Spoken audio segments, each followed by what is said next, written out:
Bruce Lee was mocked "You're not a champion" by Frazier, his legacy left Joe without a word. Bruce Lee was mocked, "You're not a champion" by Frazier, his legacy left Joe without a word.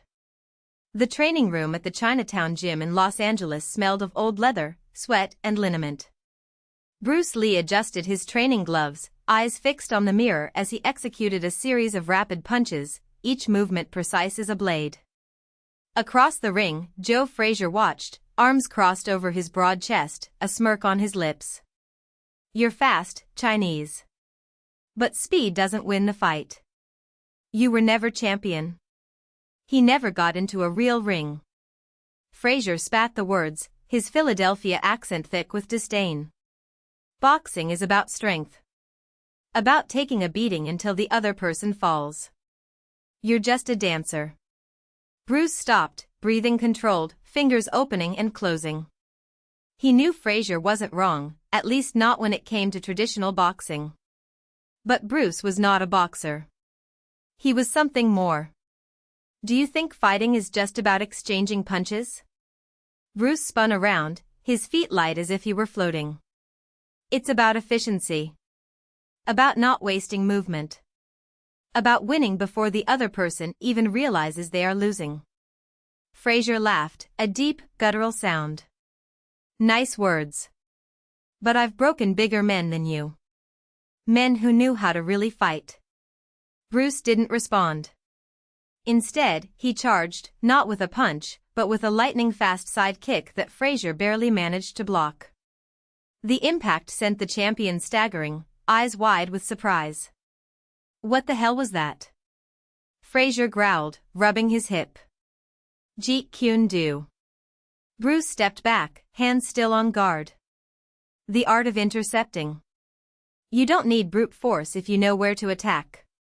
Frazier was not a man to back down.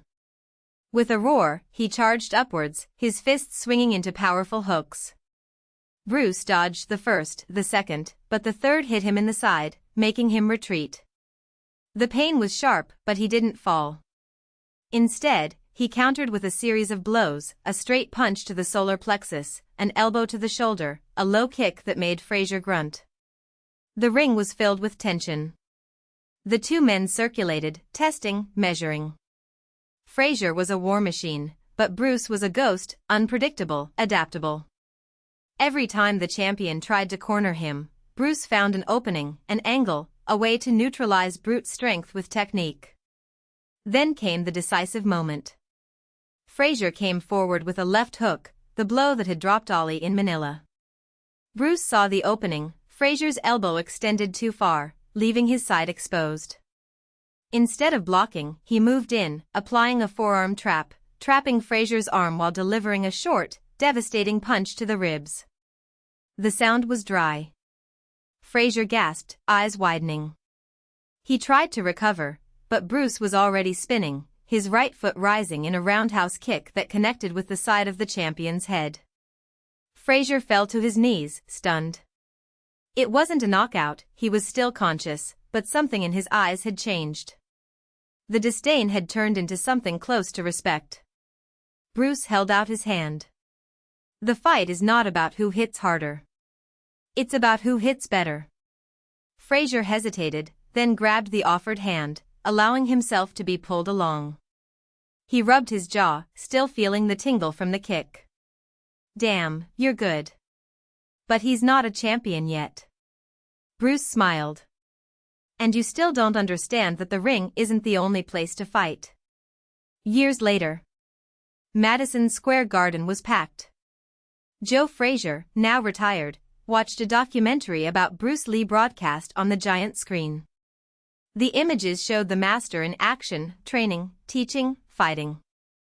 And then came the part Frazier had never forgotten, the workout at Chinatown gym, the kick that had knocked him down, the words that had made him rethink everything. The narrator was talking about Bruce's untimely death, about how his legacy had changed martial arts forever. Frazier lowered his head, his fists clenched on his knees. "You were right, Chinese," he murmured, his voice hoarse. The fight wasn't just in the ring. And for the first time, Joe Frazier was speechless. The weight of words. The documentary continued, but Frazier no longer saw the images. His eyes were fixed on his own reflection in the blacked-out screen, on the scars that marked his eyebrows, on the knuckles deformed by time and fights. He remembered the first time he had heard of Bruce Lee, a Chinese fighter who challenged heavyweights, who spoke of philosophy as if it were as important as a well-placed punch. At the time, he had laughed. Another crazy person trying to teach how to fight, he thought. But then came that day at the Chinatown gym. Bruce hadn't provoked him. He hadn't called him slow, stupid, limited. She had just watched him, with those razor-sharp eyes, and said, "You're strong, Joe. But uncontrolled strength is like a train without tracks, it goes nowhere." And then, in a move that Frazier still couldn't explain, Bruce had knocked him down with a side kick, quick as lightning. It was not a blow to humiliate, but to teach. Here, you fall. In the ring, you lose. What about out there? Bruce had pointed to the street, where children played, where men argued in Cantonese, where life went on without caring about titles or belts. Out there, you can fall and never get up. Frazier had never forgotten that. Not even after knocking out Ali at Fight of the Century, not after losing the rematch, not even after retiring with a broken body and a heavy soul. Because deep down, I knew Bruce was right. The fight did not end when the referee raised the winner's arm. It continued in his daily choices, in the pride that had prevented him from apologizing to his brother after a silly fight, in the stubbornness that had made him refuse medical treatment until it was too late, in the silence he had maintained with his daughter for years, just because she had chosen a path he didn't understand. The audience applauded when the documentary ended. Frazier didn't move. I felt the weight of the years on my shoulders, but also something new, a kind of relief, as if an old debt was being paid off. He stood up slowly, his joints creaking, and walked to the side exit of the gym. Outside, the cold New York air hit him like a punch. He took a deep breath and took a crumpled envelope from his pocket. Inside was a letter he had written months ago but never sent. The words were simple, direct, like a jab. "Daughter. I know you don't want to hear from me. I know I was too harsh, that I didn't know how to listen. But today I saw a film about a guy who taught me that fighting isn't just about beating up people. It's also about knowing when to let your guard down. So here I am, downloading mine. If you still want, we can have a coffee. No fights. Just coffee. I love you. Daddy." He folded the letter carefully and placed it back in his pocket. I didn't know if she would respond. I didn't know if I deserved an answer.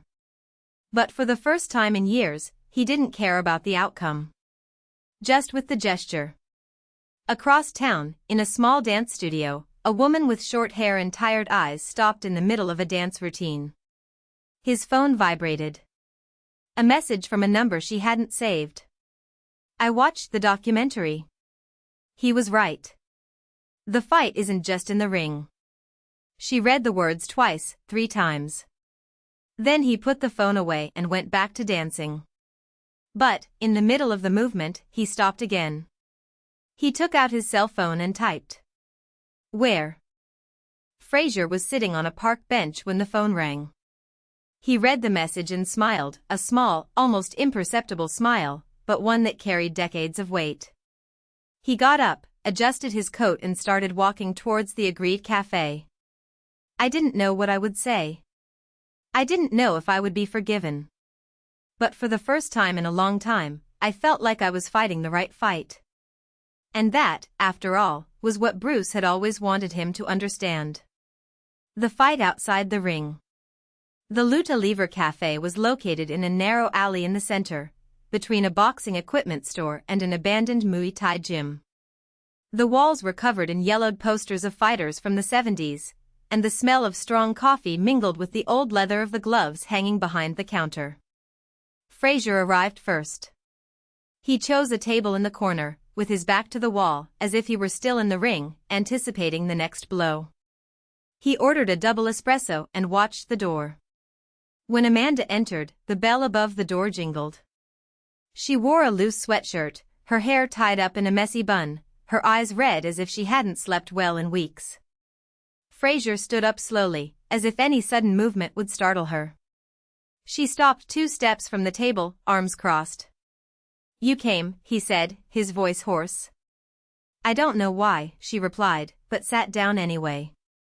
The silence between them was dense, full of unsaid things. Frasier pushed the sugar bowl toward her, a small, almost pathetic gesture. Amanda ignored him. "The documentary," she began, her voice trembling. "Did you know he was sick?" Frasier looked down. "You knew." Bruce had told him in a 3 a.m. call, months before the fight that would kill him. "They want me to stop, Joe. But how do I stop if the fight is all I have?" At the time, Frasier had said he was a stubborn idiot, that he should take care of himself, that life wasn't all about beatings and blood. But deep down, I understood. Because, for men like them, fighting was the only thing that made sense. "I knew," he admitted. "But he didn't want anyone to know." "Neither do you." Amanda clenched her fists on the table. "He lied to me. For years. He protected you." "Protected?" She laughed, bitterly. "He left me alone with an empty ring and a box of medals that mean nothing." Frasier took a deep breath. She knew there was no point in saying that Bruce loved her, that every punch he threw at the sandbag was for her, that every sleepless night was spent thinking about how to give her a better life. Words couldn't fix anything. They never fixed it. "What do you want from me?" he asked finally.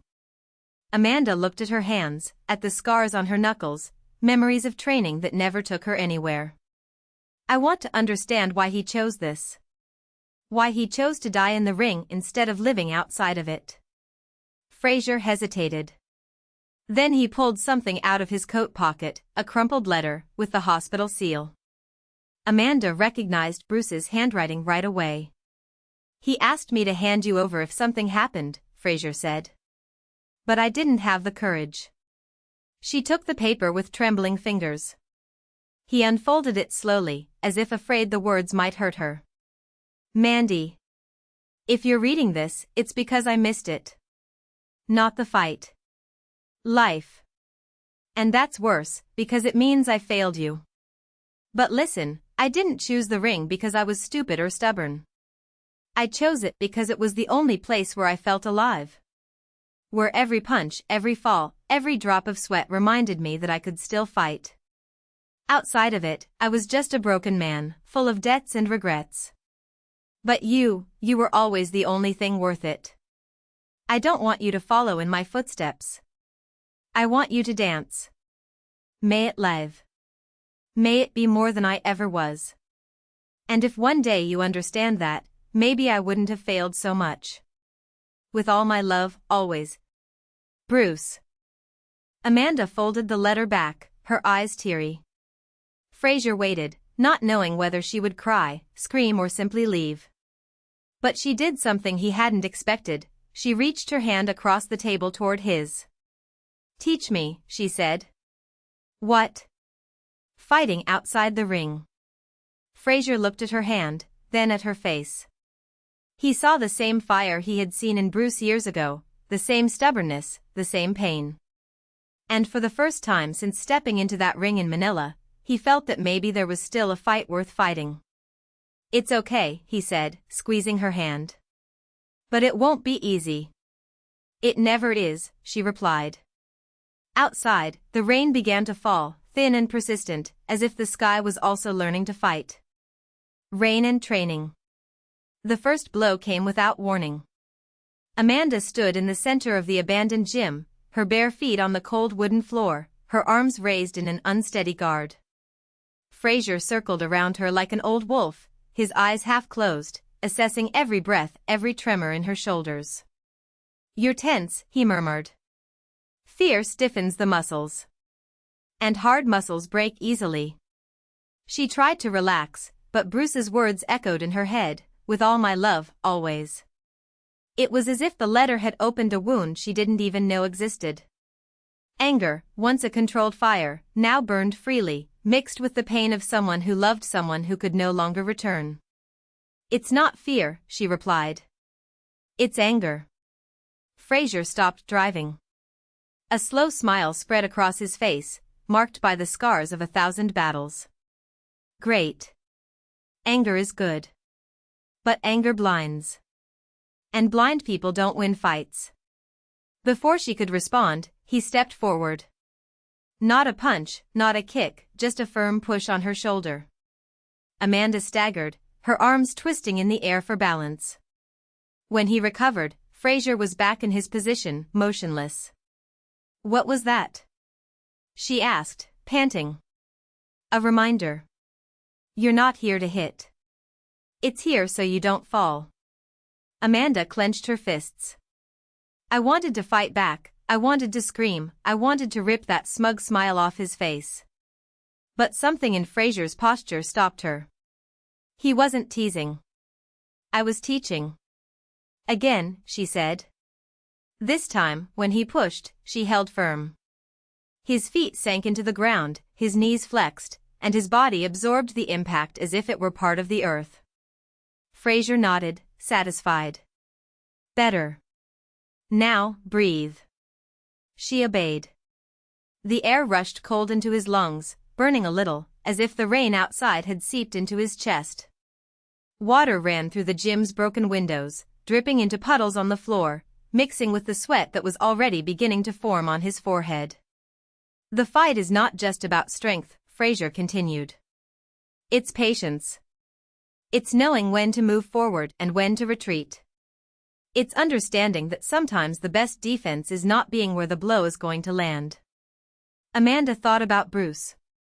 Every time he came home with bruises, but smiling, as if each mark was a medal. How he always said that the real ring was life, and that the ropes didn't hold anyone back, they only showed where the limits were. "And when does the coup come?" she asked. Fraser did not respond. It just moved. The punch was quick, straight to his face. Amanda dodged at the last second, but not enough. The fist grazed his cheek, burning like a hot iron. She backed away, hand flying to the side of pain, eyes wide. "Damn." She cursed. "You dodged it," Fraser said calmly. But he didn't protect himself. A blow that doesn't knock you down can still blind you. And the blind don't see their neighbors. Amanda took a deep breath, feeling the metallic taste of blood in her mouth.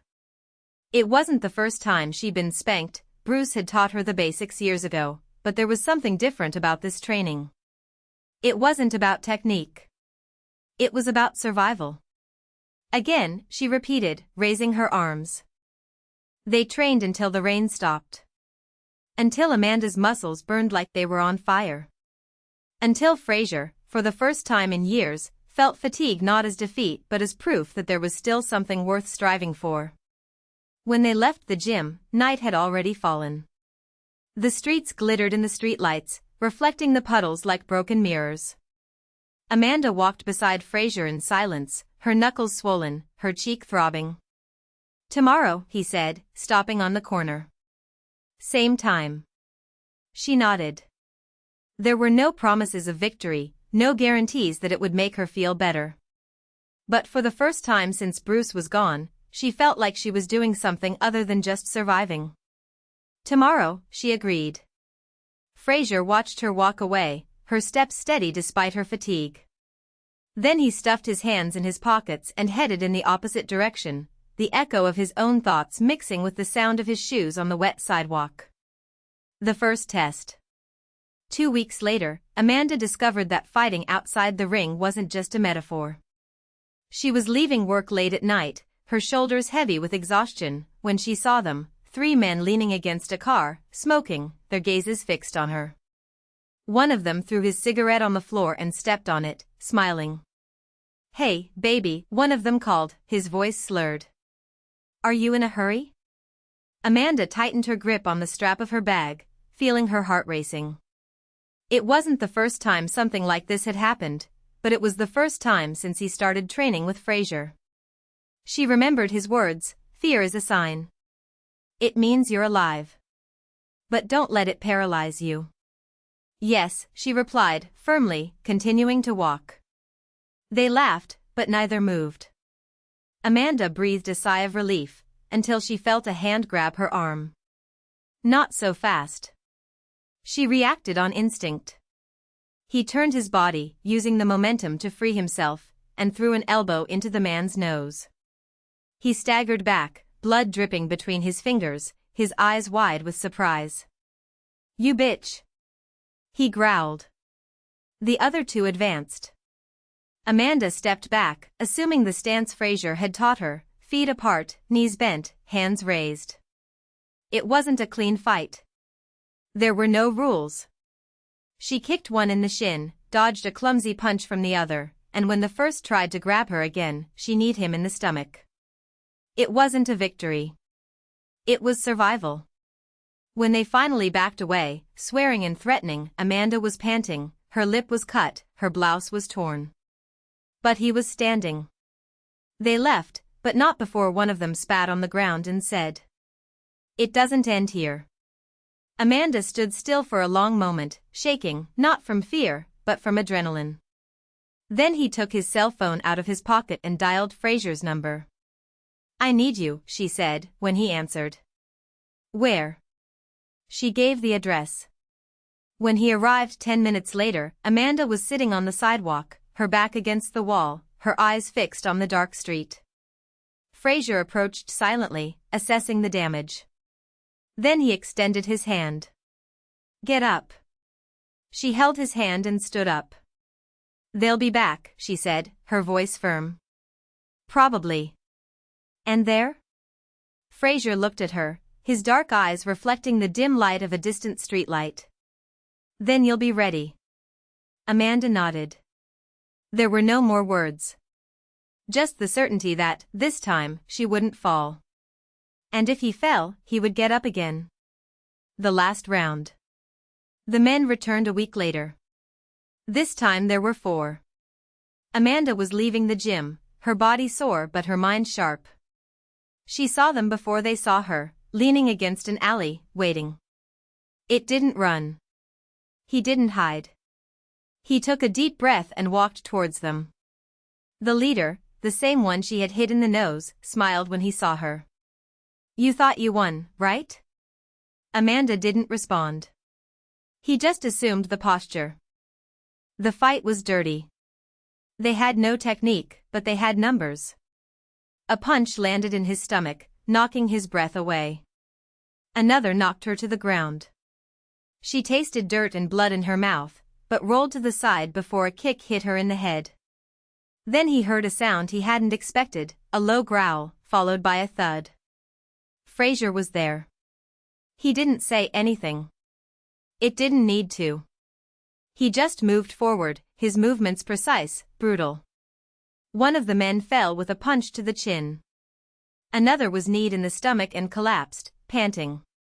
The leader tried to escape, but Fraser grabbed him by the collar and threw him against the wall. "Listen carefully," he said, his voice low and dangerous. "If I see you around her again, you won't get a second chance." The men dragged themselves away, groaning, cursing. Fraser watched them until they disappeared around the corner. Then he turned to Amanda. "Are you well?" She nodded, wiping the blood from her lip. "Thanks." He shook his head. "Don't thank me. You were already winning." Amanda looked at her hands, still shaking, but firm. Then he smiled. "I know." Fraser watched her for a moment, as if assessing something inside her. Then he put his hands in his pockets and started to walk away. "Tomorrow," he said, without looking back. "Same time." Amanda stood still, feeling the cold night wind dry the sweat on her skin. The rain had stopped a long time ago. The sky was clear, the stars shining as if nothing had happened. But something had changed. She took a deep breath, feeling the air fill her lungs, and smiled. "Tomorrow," she muttered to herself. And for the first time in a long time, I knew I was exactly where I was supposed to be.